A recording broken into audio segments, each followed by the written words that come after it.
L'été de mes 12 ans, j'ai passé 2 semaines dans une petite ville des États-Unis, dans une sorte de colonie de vacances pour filles. Et probablement parce que j'étais la seule française, on venait me répéter à longueur de journée « Voulez-vous coucher avec moi ce soir ?» On était en 2002, et l'été d'avant, Moulin Rouge avait eu le succès phénoménal qu'on lui connaît. En 2002 donc, la French Touch avait essaimé outre-Atlantique et dans le monde entier sous cette image de carte postale d'un Montmartre de la fin du 19e siècle, des cabarets et des filles de joie. Ça m'agaçait un peu, mais j'étais contente qu'on parle aussi ma langue et mon pays. Alors pour préparer ce talk sur l'esprit français, j'ai voulu justement réfléchir à ces productions culturelles produites dans d'autres pays, mais qui parlent de nous, qui parlent de la France, qui nous agacent parfois un petit peu parce qu'elles nous stéréotypent, mais qui ont suffisamment d'audience pour influencer l'image que le monde entier porte sur la France. J'ai pensé bien sûr à Midnight in Paris de Woody Allen ou au dernier Wes Anderson, mais ce sont peut-être des productions encore trop confidentielles. Donc je me suis intéressée pour ce talk à un phénomène récent sur une plateforme américaine qui a 1,2 million de followers sur Instagram. Donc pour ce talk, j'ai regardé le premier épisode de la série Emily in Paris. Alors c'est une série très critiquée, je suis d'accord, c'est très caricatural, mais ce qui m'a surtout frappée, et c'est ça que j'ai envie qu'on retienne, c'est à quel point Paris inspire encore. C'est un fait, il y a 1,2 million de followers sur Instagram qui attendent désespérément la sortie de la saison 2. Et je pense que si aujourd'hui la French Touch, l'image de la French Touch, elle nous dépasse, c'est une chance. Et c'est une chance qu'il faut cultiver. Je pense que pour que demain nous puissions faire rêver encore, il faut travailler ensemble à ouvrir la French Touch à des sensibilités différentes pour pouvoir demain parler à un maximum d'audience. C'est cette vision de la French Touch qui rassemble, que nous défendons avec mes équipes chez Singular depuis 2017.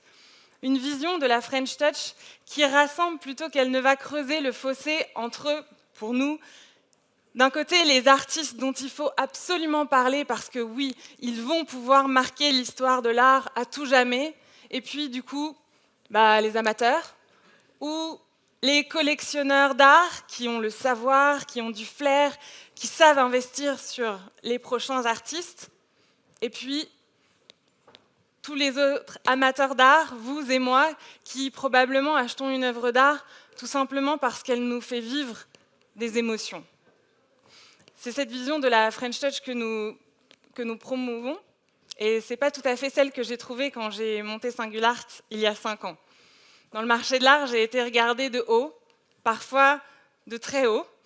Le marché de l'art, ce n'est pas forcément un marché très ouvert, notamment pour les femmes.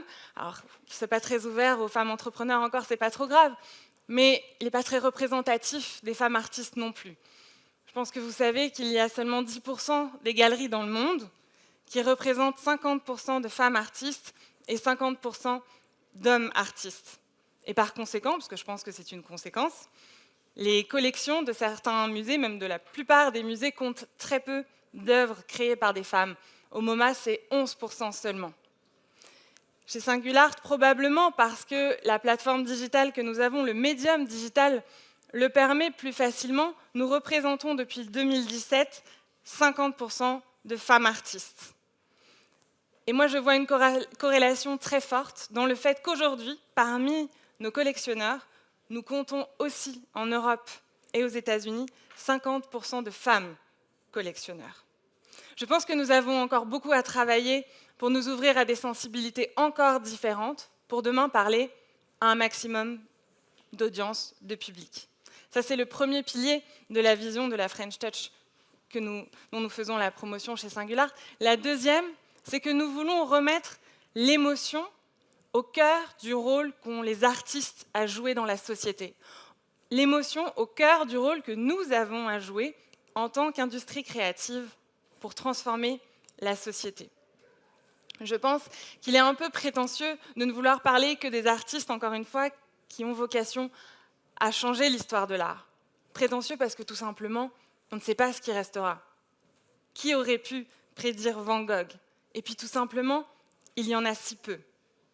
Quand je lis les commentaires de nos clients qui nous disent à quel point l'œuvre qu'ils ont achetée, avec laquelle ils vivent désormais au quotidien, transforme leur vie, je me dis que nous avons fait notre part. Je me dis aussi qu'investir dans le fait de donner des émotions au monde entier, c'est créer un écosystème positif qui, lui, aura le potentiel d'aller plus loin et de changer l'histoire de l'art. Pourquoi est-ce que ce serait encore choquant en 2021 de dire qu'on achète une œuvre d'art pour combler un vide sur un mur et pour y ajouter un supplément d'âme, surtout après la pandémie que nous avons vécue et les heures que nous avons passées chez nous à regarder ce mur vide? Je vais vous parler de la Hollande à la fin du XVIe siècle.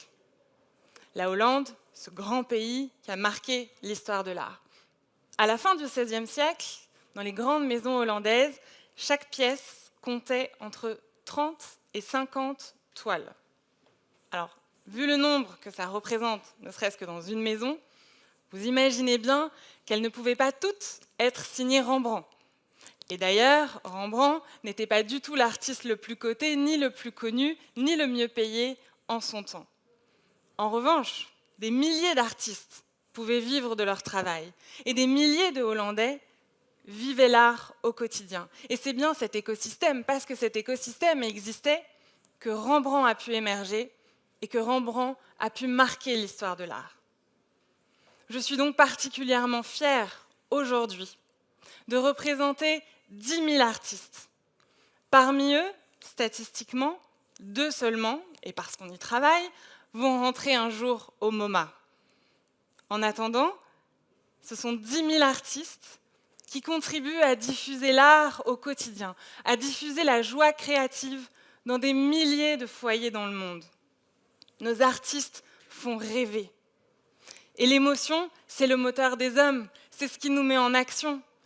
Parmi tous les fans d'Emily in Paris, je mets ma main à couper que dans quelques années, il y en a qui viendront à Paris pour voir vraiment ce que c'est. Et alors vous les recruterez dans vos entreprises. Ce sera votre chance.